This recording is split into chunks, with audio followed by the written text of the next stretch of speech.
Unfortunately ہم انسان ہی کہیں ایسی غلطیاں کر بیٹھتے ہیں یا حادثہ ہو جاتا ہے کہ بالکل چہرہ بگڑ جاتا ہے. اور آپ کا جو پروجیکٹ ہے اسمائل اگین، وہاں ایسے بہت سے چہرے ہیں جن کی شاید پہچان ختم ہو گئی تھی، ان کو دوبارہ ہیل کیا جاتا ہے. وہ کیسا ایکسپیرئنس یہ ایک دم سے بیوٹیشین سے ایک ہیلر کے طور پہ کیسے؟ اللہ تعالیٰ نا ہمیں موقع دیتا ہے کہ ہم اس کے مخلوق کے لیے کچھ نہ کچھ اچھا کام کریں. مطلب ایز اے بیوٹیشین اگر میں اچھی ایڈوائس دے رہی ہوں تو یہ بھی اچھی بات ہے. ایک ماں کی حیثیت سے اگر میں اپنے بچوں کو بہتر تعلیم تربیت دے رہی ہوں تو یہ بھی جو ہے موقع اللہ نے دیا ہے. لیکن ایسی سوچ جہاں پہ ایک مرد، کیونکہ زیادہ تر ہمارے ملک میں جن بچیوں کو تیزاب سے جلا دیا جاتا ہے یا مٹی کا تیل چھڑک کے جلا دیے جاتے ہیں، اس میں میل جو ہوتے ہیں وہ ان کا حصہ ہوتا ہے. خواتین بھی بعض دفعہ حصہ لیتی ہیں، جیسے خاندان کے پورے افراد جو ہیں وہ موقع دیتے ہیں کہ جلا دو، پھینک دو.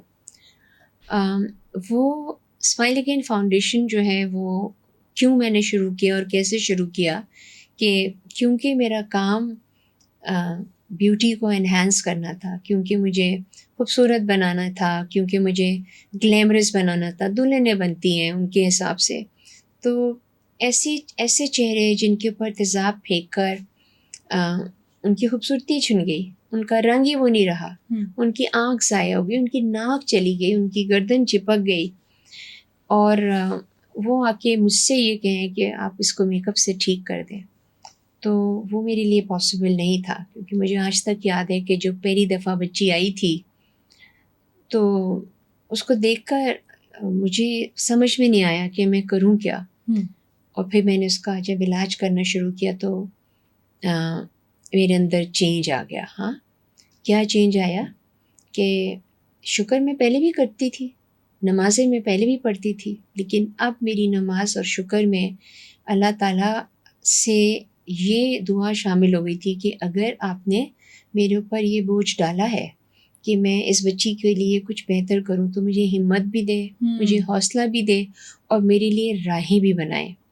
تو میں نے اس بچی کو جو پہلی دفعہ آئی تھی اس کا جب علاج شروع کیا تو 10-15 دن کے بعد میں نے اخبار میں ایڈ دے دیا کہ اگر آپ تیزاب یا مٹی کے تیل سے جھلس گئی ہیں یا جلا دی گئی ہیں تو آپ فلاں تاریخ کو ڈپلیکس میں آ جائیے. جب وہ آئیں تو 42 لڑکیاں آ گئی. میں نے کہا پورے ملک سے؟ ہاں ٹھیک ہے. میں نے کہا اللہ میاں میں نے 2-3 ہی مانگی تھی، میں اس سے زیادہ نہیں کر سکتی، میری اوقات ہی نہیں ہے.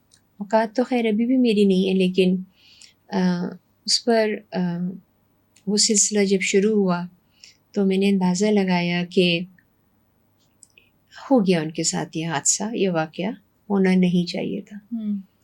اور اس کا ریزن صرف تعلیم کا فقدان نہیں ہے بلکہ اپنے مذہب سے دوری بھی ہے. کیونکہ آپ کو پتہ ہے جلائے جانے کے جو واقعات ہوتے ہیں، تیزاب پھینکنے کے جو واقعات ہوتے ہیں، وہ کیا ہوتے ہیں؟ شادی سے انکار کر دیا تو اگر تو میری نہیں تو کسی کی نہیں ہو سکتی. کسی بڑے عمر کے آدمی سے شادی ایک چھوٹی سی بچی کی ہو رہی ہے، اس کو جلا دیا. بیٹیاں زیادہ پیدا ہو گئیں، اس کو تیزاب پھینک دیا یا مٹی کا تیل چھڑک کے جلا دیا. اور پھر یہ سارے لوگ جو جلتی ہیں بچیاں، ان کو وہ کہہ دیتے ہیں کہ یہ تو پہلے سے پاگل تھیں، ہم تو ان کو پال رہے تھے وغیرہ وغیرہ. جائیداد کی تقسیم کے اوپر لڑکیوں کو مار ڈالتے ہیں جلا کے کہ وہ جو چھوٹا سا حصہ ہوتا ہوگا وہ لڑکوں کو مل جائے، یا چچا اور ماموں اور رشتہ داروں میں سے کوئی بانٹ بٹائی ہو جائے. اور اس کے بعد بھی دشمنیاں ہوتی ہیں، کیونکہ کسی بھی فیملی میں سب سے جو کمزور ترین ایلیمنٹ ہوتا ہے نا وہ وہاں کی عورتیں ہوتی ہیں. عزت، چھوٹی بچیاں، لڑکیاں جوان ہو رہی ہیں تو سزا دینے کے لیے اگر ان کو آپ تباہ کر دیں تو پھر وہ ڈر کے سہم کے لوگ بیٹھ جاتے ہیں. اچھا، سب سے کمزور اور سب سے زیادہ ذمہ داری بھی انہیں پہ ہوتی ہے کہ عزت آپ نے سنبھالنی ہے، گھر کی ذمہ داری آپ نے سنبھالنی. بیٹے بچے اب بیٹے نہ پیدا ہونا جو ہے وہ اس عورت کا نہیں ہے. اللہ تعالیٰ کی دین، مرد اپنا علاج کرائے. بٹ جب میں سوچتی ہوں تو میں یہ دیکھتی ہوں کہ ہمارے مذہب میں یہ تمام باتیں جو ہیں وہ ختم ہیں. ان کے لیے ہر چیز کا جو ہے وہ رزلٹس جو ہیں وہ موجود ہیں. ان کے لیے بتایا گیا ہے کہ اگر بیٹیاں اپنی پسند کی شادیاں کرنا چاہتی ہیں تو وہ کر سکتی ہیں. اپنے والدین سے پوچھتی ہیں، بتاتی ہیں، اجازت لیتی ہیں. اگر کوئی خاتون جو ہے وہ اپنی شادی میں خوش نہیں ہے تو وہ طلاق نہیں، وہ خلا مانگ سکتی ہے. وہ اگر کسی مرد کی شکل کی وجہ سے، رسول پاک صلی اللہ علیہ وسلم کے وقت میں ایک صحابیہ آئیں اور انہوں نے کہا مجھے اپنی میاں کی شکل پسند نہیں ہے، میں ان کے ساتھ نہیں رہ سکتی ہوں، تو ان کو اجازت دی گئی کہ ٹھیک ہے آپ چھوڑ دیں.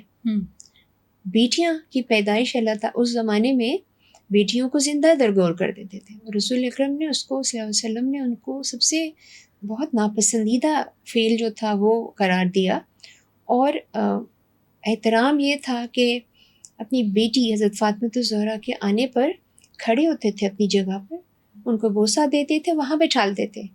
وہ ایک عورت کی عزت کر رہے تھے، ایک بیٹی کا مقام بتا رہے تھے لوگوں کو، ایک ایسی تعلیم دے رہے تھے کہ یہ وہ ہیں جو کہ آپ کے آئندہ آنے والی نسلوں کو قیامت کے دن ماں کے نام سے آپ پکاری جائیں گی. ٹھیک ہے.